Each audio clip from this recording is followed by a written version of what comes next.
दोस्तों स्वागत है आपका बिहार न्यूज में। दोस्तों मैं हूं फिरदौस गनी और आप देख रहे हैं केडीबी लाइव।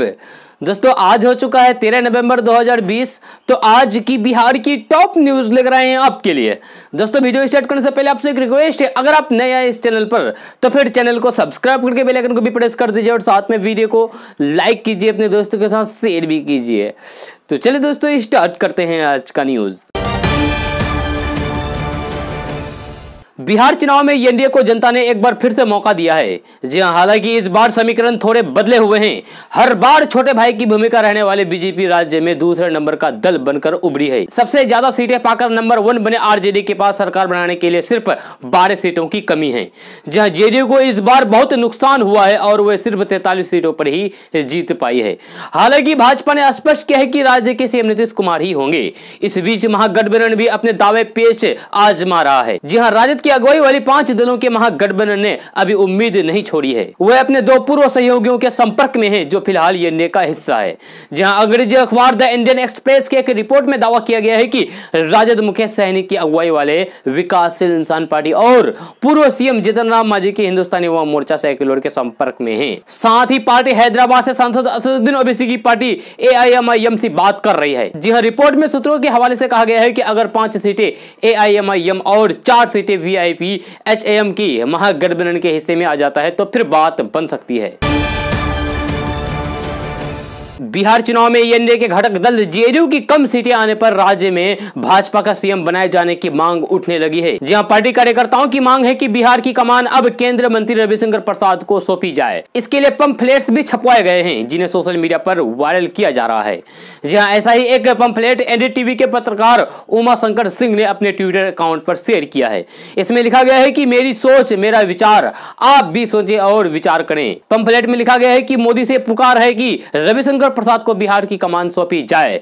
इसमें केंद्रीय मंत्री और लोकप्रिय नेता बताते हुए कहा गया है कि वे कर्मठ हैं और अनुभव से भरपूर है। प्रधानमंत्री नरेंद्र मोदी ने बिहार में बहुमत से हुई एनडीए की जीत का रहस्य खोला है। जी हां, उन्होंने इसके पीछे 2 प्रमुख वजहों की ओर संकेत दिया है। प्रधानमंत्री नरेंद्र मोदी ने कहा है कि मैं बिहार में जीत का रहस्य खोलता हूं। बिहार में सबका साथ, सबका विकास, सबका विश्वास के सूत्र की जीत हुई है। बिहार में विश्वास जीता है, बिहार का युवा, बिहार का गरीब जीता है। प्रधानमंत्री नरेंद्र मोदी ने बीजेपी मुख्यालय पर कार्यकर्ताओं को संबोधित करते हुए बिहार चुनाव में साइलेंट वोटर के कमाल पर भी चर्चा की है। उन्होंने कहा है कि बीजेपी के पास साइलेंट वोटर का एक ऐसा वर्ग है जो उसे बार बार वोट दे रहे हैं। जहां साइलेंट वोटर है देश की माताएं, बहनें, नारी शक्ति। एनडीए को पूरा जनादेश मिलने के बाद बीजेपी नेता मनोज तिवारी ने कहा है कि जियो हो बिहार का लाला, जियो हो तू 1000 साला, जियो तू 10 साला। मैं बिहार वासियों को बहुत बहुत धन्यवाद देता हूं। नीतीश कुमार को जो वोट मिलता है वो मिला है, लेकिन थोड़ी सीटें कम हुई है। मोदी जी को जिताने के लिए महिलाएं अपने बच्चों को लेकर रैली में आती थी। बिहार की जनता का आशीर्वाद पीएम नरेंद्र मोदी, नीतीश कुमार को मिला है। बिहार में एक बार फिर से नीतीश कुमार ही मुख्यमंत्री बनने जा रहे हैं। जी हां, विधानसभा चुनाव में एनडीए को स्पष्ट बहुमत मिला है। अब नीतीश कुमार दिवाली के बाद एक बार फिर से मुख्यमंत्री पद की शपथ लेंगे। सूत्रों की माने तो 16 नवंबर को शपथ ग्रहण समारोह हो सकता है। जी हां, नीतीश कुमार इस बार 7वीं बार बिहार के मुख्यमंत्री के रूप में शपथ लेंगे। सबसे पहले साल 2000 में नीतीश कुमार मुख्यमंत्री बने थे। जी हां, और अब तक अलग अलग मौके पर वे शपथ ले चुके हैं। बिहार विधानसभा चुनाव में कांग्रेस का बेहद खराब प्रदर्शन रहा है। जी हाँ, ये हम सब जानते हैं। महागठबंधन की हार के लिए कांग्रेस को ही जिम्मेदार माना जा रहा है और ये सच भी है। जहां पार्टी 70 सीट पर चुनाव लड़कर सिर्फ 19 सीट हासिल कर पाई। ऐसा सिर्फ बिहार में ही नहीं हुआ है, इससे पहले भी हुई कई राज्यों के चुनाव में भी पार्टी का प्रदर्शन कमजोर रहा है। जहाँ कांग्रेस गठबंधन के सहयोगियों के लिए समस्या बनती जा रही है। अब ऐसा लग रहा है कि कांग्रेस धीरे धीरे पाताल लोक में समा जा रहा है। एलएसी पर भारत चीन के बीच बीते 6 माह से जारी गतिरोध खत्म होने के आसार अब नजर आने लगे हैं। जी हां, दोनों देशों के बीच एक प्रस्ताव पर चर्चा चल रही है जिसके तहत 3 चरणों में दोनों देशों की सेनाएं पीछे हटेगी और एलएसी पर मई से पहले की स्थिति बहाल होगी। सेना के सूत्रों ने बताया कि दोनों देशों की सेनाओं के बीच बनी सहमति के बाद 3 चरणों में सेनाओं को पीछे हटाने पर सहमति बन चुकी है और यह भारत के लिए बहुत ही अच्छी खबर है। भाजपा ने बिहार चुनाव में जीत के साथ ही पश्चिम बंगाल चुनाव की तैयारियां शुरू कर दी है। अमित शाह से लेकर आरएसएस के बड़े नेता लगातार पश्चिम बंगाल में रैलियां कर रहे हैं। यह बीजेपी का ध्यान सबसे पहले आदिवासी इलाकों में अपनी जगह बनाने पर है, जहां उन्हें इससे पहले भी राजनीतिक समर्थन मिला था। अमित शाह से लेकर बीजेपी के शीर्ष नेता इसी दिशा में आदिवासी इलाकों का दौरा कर रहे हैं, जहां बीजेपी की ओर से ममता सरकार पर आरोप लगाया जा रहा है कि राज्य सरकार ने आदिवासियों के लिए कुछ नहीं किया और केंद्र सरकार की ओर से भेजी गई मदद भी उन तक नहीं पहुंचाई। मोदी सरकार ने अपने केंद्रीय कर्मचारियों को बड़ा राहत देते हुए उन्हें एलटीसी कैश वाउचर स्कीम का लाभ मिला। जी हां, इस एलटीसी कैश स्कीम की मदद से सरकारी कर्मचारियों को परिवार के सदस्य के नाम पर खरीदारी करने की छूट दी है। एलटीसी के नियम के मुताबिक सरकारी कर्मचारी एलटीसी किराए के लिए पात्र परिवार के किसी अन्य सदस्य के नाम पर आसानी से खरीदारी कर सकते हैं। बिहार विधानसभा आम चुनाव 2020 में दो बड़े दलों यानी कि राजद और भाजपा के बीच वोटों में हिस्सेदारी के बीच 3.64% का अंतर रहा, जहां राजद को 23.1% तो भाजपा को 19.46% वोट मिले। राजद को कुल 97,36,242 वोट मिले तो भाजपा को 82,01,000 वोट हासिल हुए। कुछ सीटों पर महागठबंधन के हारने के पीछे ओबीसी की पार्टी को भी वजह माना गया। जी हां, महागठबंधन के आरोपों पर ओबीसी ने कहा है कि अगर बिहार में उनकी वजह से महागठबंधन को नुकसान हुआ है तो फिर मध्य प्रदेश, उत्तर प्रदेश और कर्नाटक में क्यों हार हुई? वहां तो हमारी पार्टी चुनाव नहीं लड़ रही थी। ओबीसी ने अपनी पार्टी को बिहार में 5 सीटें जीतने का श्रेय सीमांचल की जनता को दिया है। उन्होंने कहा है कि उनकी स्टेट लीडरशिप और टीम को इस जीत का श्रेय जाता है। ओबीसी ने यह भी कहा है कि वे बंगाल का चुनाव भी लड़ेंगे, कोई क्या करेगा। जी हां, ओबीसी के बंगाल में चुनाव लड़ने के ऐलान पर टीएमसी नेता ने कहा है कि मुझे लगता है कि वे बीजेपी का हिस्सा है। कांटे की टक्कर में फंसे किशनगंज विधानसभा सीट पर आखिरकार कांग्रेस को जीत मिली। जी हां, 2019 के उपचुनाव में ओबीसी की पार्टी के हाथों गंवा चुकी अपनी सीट को हासिल करने में कांग्रेस कामयाब रही। लेकिन एक बात तो साफ देखा गया है कि एक बार फिर से बेहद करीब आकर भाजपा के हाथ से ये सीट फिसल गई। जी हां, 2010 की तरह 2020 में भाजपा का बेहद नजदीक आकर हार का सामना करना पड़ा। मंगलवार देर रात तक चली मतगणना में भाजपा के स्वीटी सिंह को 1381 वोटों से शिकस्त मिली। जी हां, इसी तरीके से स्वीटी सिंह को 2010 में महज 264 वोटों के अंतर से कांग्रेस प्रत्याशी डॉक्टर जावेद आजाद ने हराया था। कांटे की टक्कर में कांग्रेस प्रत्याशी इजहारुल हुसैन को 61,078 वोट मिले, जहां स्वीटी सिंह को 59,697 और एमआईएम के कमरुल होदा को 41,904 मत मिले। रिपब्लिक टीवी के editor in chief Arnab Goswami को सुप्रीम कोर्ट से मिली जमानत के बाद stand up comedy Kunal Kamra के किए गए ट्वीट पर विवाद छिड़ गया है। दरअसल अटॉर्नी जनरल के वेणुगोपाल से कुणाल कामरा के खिलाफ कोर्ट की अवमानना का केस शुरू करने की इजाजत मांगी गई है। मुंबई के वकील रिजवान सिद्दीकी ने इस संबंध में अटॉर्नी जनरल को एक चिट्ठी लिखी है। जी हां, आपको बता दूं कि अर्नब गोस्वामी की रिहाई पर कॉमेडियन कुणाल कामरा का ट्वीट विवादों में इसलिए पड़ गया क्योंकि ट्विटर पर सुप्रीम कोर्ट के माफर्ड तस्वीर डाल दी थी, जिसके कारण विवाद बढ़ गया। बिहार में महागठबंधन पर एनडीए की जीत के बाद मशहूर शायर मुनव्वर राना ने प्रतिक्रिया दी है। जी हां, उन्होंने शायरी की चंद पंक्तियों को ट्वीट किया है। मुनव्वर राना ने ट्वीट करके कहा है कि मुसलमानों, तुम्हें ओबीसी की जीत और बिहार की हार मुबारक हो। मैं तो शायर हूं, मेरी बात कहां मानोगे। तुमने झुठला दिए दुनिया में पैगंबर कितने। बिहार विधानसभा चुनाव में कांग्रेस के खराब प्रदर्शन पर पार्टी के भीतर आवाज उठने लगी है। जहां कांग्रेस के नेता ये मान रहे हैं कि महागठबंधन की सरकार न बनने की बड़ी वजह कांग्रेस रही है। जहां अब कांग्रेस नेता और पूर्व केंद्रीय मंत्री तारिक अनवर ने कहा है कि कांग्रेस के कमजोर प्रदर्शन के कारण महागठबंधन की सरकार से बिहार मरहूम रह गया। उन्होंने असदुद्दीन ओवैसी की पार्टी एआईएमआईएम की बिहार में एंट्री पर भी चिंता जताई है। जी हां, कांग्रेस नेता तारिक अनवर ने कहा है कि हमें सच को स्वीकार करनी चाहिए। कांग्रेस के कमजोर प्रदर्शन के कारण महागठबंधन की सरकार से बिहार महरूम रह गया। ब्रह्मपुत्र नदी पर देश का सबसे लंबा रोड ब्रिज बनेगा। जी हां, 4 लेन का यह पुल 20 किलोमीटर लंबा होगा। सूत्रों के मुताबिक लासर्न एंड टुब्रो लिमिटेड ने इस पुल का निर्माण के लिए 3166 करोड़ रुपए की सबसे कम बोली लगाई है। इस पुल का निर्माण राष्ट्रीय राजमार्ग संख्या 127B पर धुबरी और फुलवारी के बीच किया जाएगा। चुनाव लोकसभा के हो या फिर विधानसभा के, जहां लंबे समय से यह रुझान दिखाता है कि मुस्लिम वोट भाजपा के खिलाफ जाते हैं। राजनीतिक विश्लेषक बताते हैं कि मुस्लिम के वोट उस दल को पकड़ते हैं जो भाजपा के मुकाबले में मजबूत से खड़ा हो। लेकिन बिहार के सीमांचल में 5 सीटों पर यह सोच नहीं देखी। MIM जो उस क्षेत्र की जानी पहचानी पार्टी भी नहीं है, जहां उसने 5 सीटें जीतकर मुस्लिम राजनीति के परंपरागत रूप को तोड़ दिया। जहां क्या यह जीत इस बात का रुझान है कि मुस्लिम वोटर चाहते हैं कि मुस्लिमों की आवाज को उठाने वाली पार्टी को पहली प्राथमिकता दी जाए, भले ही उसकी सरकार बनाने में कोई हिस्सेदारी हो या नहीं। जी हां, MIM के महाराष्ट्र में भी लोकसभा और विधानसभा की सीटें जीतना क्या यह संकेत नहीं है? तो क्या इसका मतलब यह समझा जाना चाहिए कि MIM के लिए देश के तमाम राज्यों में अपनी राजनीतिक जमीन तैयार करने की भी संभावना है, क्योंकि अनेक राज्य है जहां मुस्लिम आबादी ज्यादा है। दोस्तों, यदि आप त्योहारी सीजन में घर जाने के लिए सोच रहे हैं तो यह खबर आपके काम की है।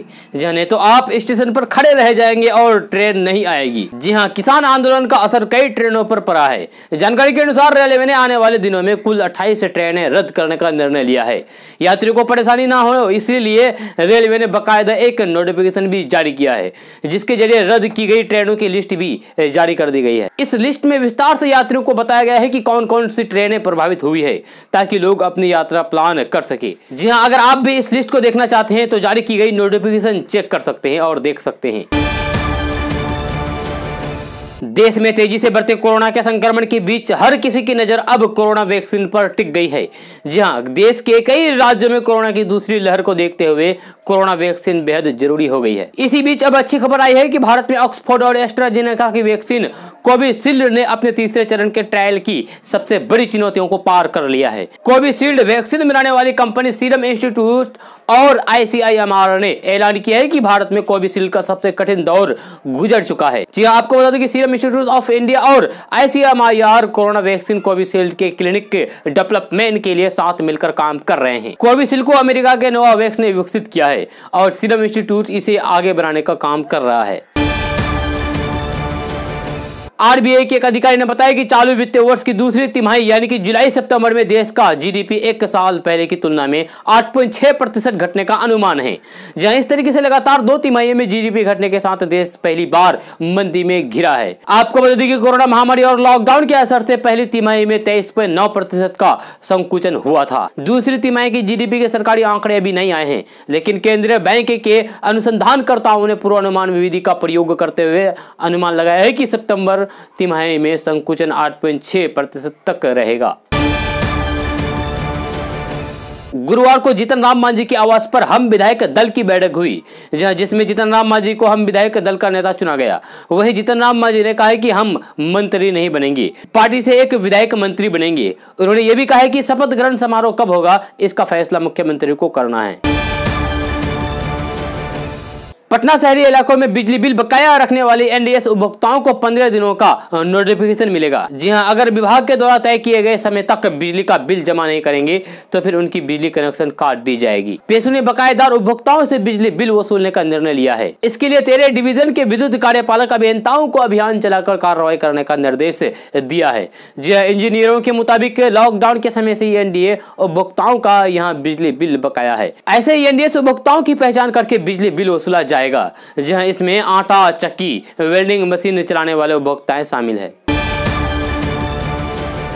बिहार विधानसभा चुनाव में जीत दर्ज करने वाले विधायकों में से 81% करोड़पति हैं। जी ADR की एक रिपोर्ट के मुताबिक 241 नवनिर्वाचित विधायकों के हल्फनामों का विश्लेषण करने पर पता चला है कि 194 नए विधायक करोड़पति हैं, जबकि करीब 2/3 नवनिर्वाचित विधायकों पर आपराधिक मामले दर्ज हैं। ADR की रिपोर्ट के मुताबिक भाजपा के 73 में से 65, राजद के 74 में से 64, जदयू के 43 में से 38 और कांग्रेस के 19 में से 14 विधायकों ने 1 करोड़ रुपए से ज्यादा की संपत्ति घोषित की है। शिवसेना सांसद संजय राउत ने बुधवार को RJD नेता तेजस्वी यादव की जमकर तारीफ की है। जी हां, संजय राउत ने कहा है कि वे बिहार विधानसभा चुनाव में मैन ऑफ द मैच बनकर उभरे हैं और 2024 के लोकसभा चुनाव में महत्वपूर्ण भूमिका निभाएंगे। संजय राउत ने बिहार में अगली NDA सरकार की स्थिति पर संदेह जताया है। जी हां, बिहार की 243 सदस्यीय विधानसभा में NDA ने 125 सीटें जीती है, जबकि विपक्षी महागठबंधन को 110 सीटें मिली है। केंद्रीय मंत्री स्मृति ईरानी कोरोना से फ्री हो गई है, जहां इस बारे में उन्होंने अपने ट्विटर पर जानकारी दी है। अपने ट्वीट में उन्होंने बताया कि उनकी कोरोना टेस्ट रिपोर्ट नेगेटिव आई है। उन्होंने दुआओं और शुभकामनाओं के लिए लोगों का शुक्रिया अदा किया। जहां आपको बता दें कि स्मृति ईरानी 28 अक्टूबर को कोरोना संक्रमित पाई गई थी। बिहार में करारी हार के बाद कांग्रेस के नेताओं ने एक बार फिर से ईवीएम पर सवाल खड़े करना शुरू कर दिया है। जी हां, महागठबंधन की हार पर कांग्रेस नेता प्रेमचंद्र मिश्रा ने एनडीए पर गंभीर आरोप लगाते हुए कहा है कि एनडीए का साइलेंट वोटर महिला नहीं बल्कि ईवीएम और प्रशासन है। प्रेमचंद्र मिश्रा ने कहा है कि एनडीए को न तो महिलाओं ने जिताया है और न ही बिहार के नौजवानों ने जिताया है, उन्हें ईवीएम और प्रशासन ने जिताया है। जी हां, बीजेपी जो कहती है महिलाएं हमारी साइलेंट वोटर हैं, उनका साइलेंट वोटर ईवीएम है, इनका साइलेंट वोटर प्रशासन है। उन्होंने बिहार में आखिरी समय में 5 से 7 सीटों पर खेल कर दिया और ये जबरदस्ती का ढोल बजा रहे हैं। बिहार विधानसभा चुनाव में मिली हार के बाद आरजेडी कार्यकर्ता आक्रोशित हो गए हैं। जी हां, अब वे भोजपुर जिले में आरा मोहनिया नेशनल हाईवे को जाम कर बैठे हैं। बताया जा रहा है कि सड़क जाम की यह घटना उद्वंतन थाना क्षेत्र के मलथर गांव के पास की है। यहां पर सैकड़ों की संख्या में राजद के कार्यकर्ता विरोध कर रहे हैं और सड़क जाम करके बैठे हैं। कई लोगों का कहना है कि इस बार के चुनाव परिणाम में धांधली हुई है। इसके अलावा कई लोगों ने तो यहां तक आरोप लगाया है कि सरकार की मिलीभगत से चुनाव का परिणाम घोषित किया गया है, जिसके विरोध में हम सड़क पर उतरे हैं और प्रदर्शन कर रहे हैं। हालांकि भोजपुर जिले में इस बार महागठबंधन का प्रदर्शन काफी बेहतर रहा है।